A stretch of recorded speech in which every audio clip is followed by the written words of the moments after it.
Good morning भाई बहनों। इस वीडियो क्लास में आप लोगों का स्वागत है।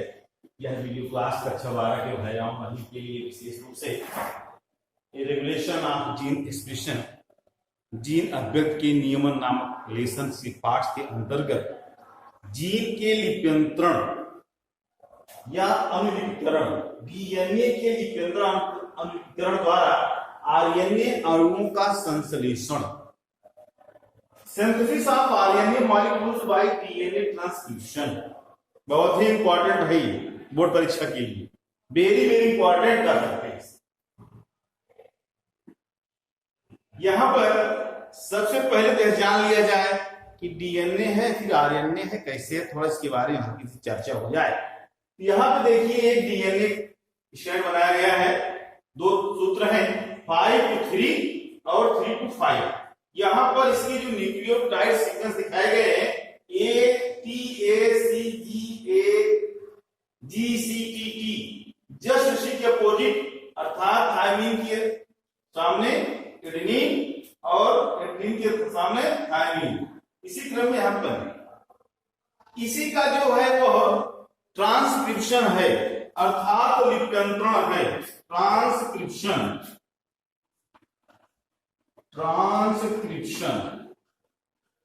तो ट्रांसक्रिप्शन जो हुआ किसका हुआ 3 to 5 के अकॉर्डिंग, 5 to 3 आरएनए का निर्माण होता है। जिसे आप लोग जानते हैं आरएनए और डीएनए में एक विशेष अंतर यह है कि नाइट्रोजनस क्षार में जहां उसमें जो है थायमिन होता है, आरएनए में उसके स्थान पर यूरेसिल पाया जाता है। इसलिए यहां पर ए के सामने टी ना होकर के यू और टी के सामने ए, इस क्रम में यहां पर 5 to 3 आरएनए का निर्माण हो जाता है, अर्थात प्रतिलेखनियों में या लिप्यंतरण द्वारा डीएनए से आरएनए तैयार हो जाता है, बन जाता है। इसके बाद जब हम आगे चलते हैं तो यह देखते हैं कि इतना आसान प्रक्रिया नहीं है। इसको समझने के लिए, जानने के लिए इसे 3 खंडों में बांट देते हैं। पहले सूत्रपात इनिशिएशन, दूसरा डीलिगेशन और तीसरा समापन टर्मिनेशन।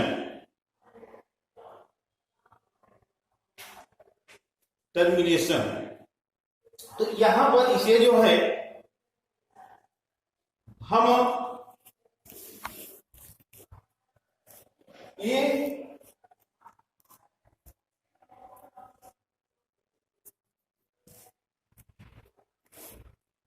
यहां पर इसे 3 भागों में बांटते हैं, सूत्रपात इनिशिएशन, दीर्घीकरण इलाइगेशन और समापन टर्मिनेशन। तो सूत्रपात इनिशिएशन जैसे कि हमने आपको बताया, यहां पर इसी प्रकार से यहां पे एक डीएनए की तरह दी गई है, यहां पर ये 3 to 5 और 5 to 3 दो स्ट्रैंड जो है डीएनए है। जीन के प्रारंभिक भाग में पृथक हुए डीएनए अणुओं के सूत्रों में एक की दिशा 5 to 3 होती है तो दूसरे की दिशा 3 to 5 होती है। इसे कई बार बार आप लोगों को बताया। अब इनिशिएशन की शुरुआत में होता क्या है, जिस जीन का लिप्यंतरण होना होता है उसके प्रोत्साहक खंड में, अर्थात जिस जीन का लिप्यंतरण होना होता है प्रत्येक डीएनए स्ट्रैंड के 5 स्ट्रैंड से की शुरुआत जहां होती है वहीं पर एक प्रोत्साहक खंड होता है जिसे हम प्रोमोटर कहते हैं, या इसे दूसरा नाम देते हैं रेगुलेटरी खंड। नियामक खंड टुकड़ा होता है, खंड होता है, सेगमेंट होता है, इसी दूसरा प्रोमोटर देते हैं। तो जिस जीन्स का डीएनए के जिस जीन्स का लिप्यंतरण होना होता है उसके इस प्रोत्साहक खंड से आरएनए पॉलीमरेज नामक एंजाइम जुड़ जाता है। आरएनए पॉलीमरेज एंजाइम जुड़ जाता है। जुड़ने के बाद जस्ट उसके समीप में एडेनिन थायमिन न्यूक्लियोटाइड जोड़े के छोटे खंड होते हैं। यहीं से इस डीएनए की अनवाइंडिंग अर्थात द्रवण शुरू होता है। क्योंकि यहाँ पर इसलिए यहाँ शुरू होता है क्योंकि आप जानते हैं एडेनिन और थायमिन के बीच डबल हाइड्रोजन बॉन्ड होते हैं, जबकि ग्वानिन और साइटोसिन के बीच होते हैं वो ट्रिपल हाइड्रोजन बॉन्ड होते हैं। तो ट्रिपल हाइड्रोजन बॉन्ड को तोड़ने में ज्यादा एनर्जी और ज्यादा समय की आवश्यकता होगी, जबकि डबल बॉन्ड को तोड़ने में आसान होगा। तो डबल बॉन्ड ये होते हैं और इनको तोड़ करके डीएनए की अनवाइंडिंग शुरू हो जाती है। इस प्रकार से सूत्रपात अर्थात डीएनए के लिप्यंतरण से आरएनए के अणुओं के संश्लेषण की शुरुआत होती है। अब चलते हैं दीर्घीकरण या इलांगेशन। तो दीर्घीकरण या इलांगेशन में यह दिशा जो कि हम देखते हैं यह 5 to 3 और 3 to 5 है। तो यहां पर जो इसकी शुरुआत होगी कि दिशा 3 to 5 की तरफ से 5 to 3 की दिशा में होती है। जैसे कि यह 5 to 3 था, तो और इस प्रकार से यहां पर जो है इसके 3 to 5 की दिशा में यह क्रमशः आगे बढ़ता हुआ चलता है। तो जब आगे बढ़ता हुआ चलता है इसी को हम देखते हैं यहाँ पर कि यदि यहाँ पर ये 5 to 3 है 3 to 5 है, तो यहाँ पर क्योंकि 3 to 5 की दिशा में क्रमशः आगे बढ़ता हुआ चल रहा है, तो RNA polymerase enzyme DNA polymerase enzyme की भांति 3 to 5 स्ट्रैंड की नकल करते हुए अर्थात इसी के अनुपूरक न्यूक्लियोटाइड अणुओं को उसी पर जोड़ता हुआ क्रमशः आगे बढ़ता हुआ चलता है। अब यहाँ पर यह बता देना जरूरी है कि क्योंकि यहाँ पर ये चीज अब आप यहाँ समझिए इसको यहाँ पे कि 3 to 5 की काफी जस्ट 5 to 3 होती है, इसीलिए यहाँ पर इस 3 to 5 को हम टेम्पलेट या साझा सूत्र की संज्ञा देते हैं, अर्थात इसी के अनुरूप आरएनए का निर्माण होता है। अब क्योंकि इसमें जो न्यूक्लियोटाइड कोडिंग होती है, इसकी nucleotide coding just 3 to 5 DNA thread के संपूरक अर्थात कंप्लीमेंट्री स्ट्रैंड 5 to 3 के समान होती है। इसलिए डीएनए के 5 to 3 स्ट्रैंड को हम सेंस कोडन या सेंस कोडिंग कहते हैं। क्यों? क्योंकि जो कोडिंग इसमें रहती है जस्ट वही कोडिंग जो होती है वो 5 to 3 में होती है, जबकि दूसरे रूप में इसे हम नाम दे सकते हैं नॉन टेम्पलेट। तो इस प्रकार से दीर्घीकरण में 5 to 3 के कंप्लीमेंट्री अनुपूरक 3 to 5 पर 5 to 3 दिशा में आरएनए अणु का संश्लेषण क्रमशः होता हुआ आगे बढ़ता हुआ चला जाता है। इसके बाद आता है समापन, अर्थात इसे हम नाम देते हैं टर्मिनेशन।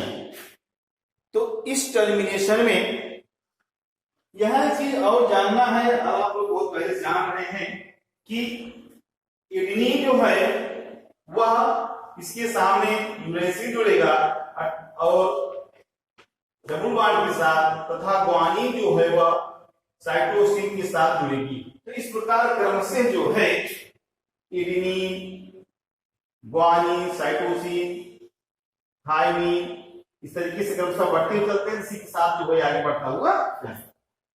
अब समापन टर्मिनेशन में जिस प्रकार से सूत्रपात इनिशिएशन में प्रमोटर के जस्ट पास में एक जैसे छोटे खंड थे, उसी प्रकार डीएनए के अणुओं में बीच बीच में विलोम पद पाए जाते हैं जिन्हें पैलिंड्रोम कहते हैं। यहाँ पर ये विलोम पद पर न्यूक्लियोटाइडों का जो क्रम होता है आगे से तथा पीछे से एक समान होता है। जैसे यहाँ पे देखिए CG क्रम से देखेंगे 1 2 3 4, यहाँ भी देखेंगे 1 2 3 4, तो CGC दिया गया।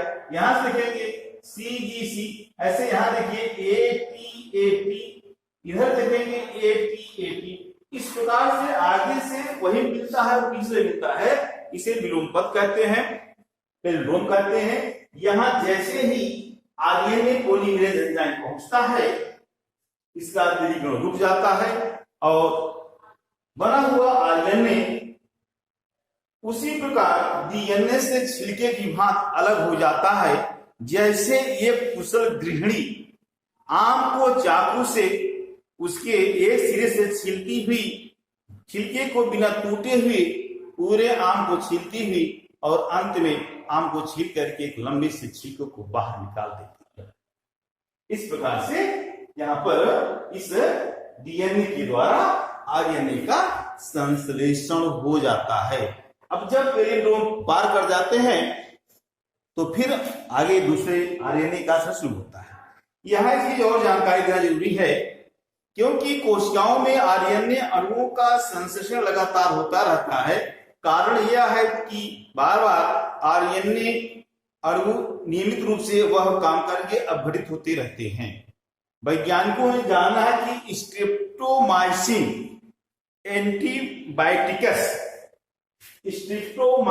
एंटीबायोटिकस नामक बैक्टीरिया द्वारा एक्टिनोमाइसिन डी नामक एक प्रतिजैविक अर्थात एंटीबॉडी की खोज की है, जो दृढ़ता पूर्वक डीएनए के अणुओं के से जुड़ जाता है और जुड़ने के बाद लिप्यंतरण को रोक देता है। इस प्रकार से हम यह कह सकते हैं कि एक्टिनोमाइसिन डी नामक एंटीबायोटिक का प्रयोग करके डीएनए के द्वारा आरएनए अणुओं के संश्लेषण को रोक करके, अर्थात एमआरएनए को रोक करके नई प्रोटीन को बनने से रोका जा सकता है। और जब नई प्रोटीन नहीं बनेगी तो कोशिका का दीर्घीकरण अर्थात बैक्टीरिया का संख्या में वृद्धि नहीं होगी और रोग को रोका जा सकता है। धन्यवाद।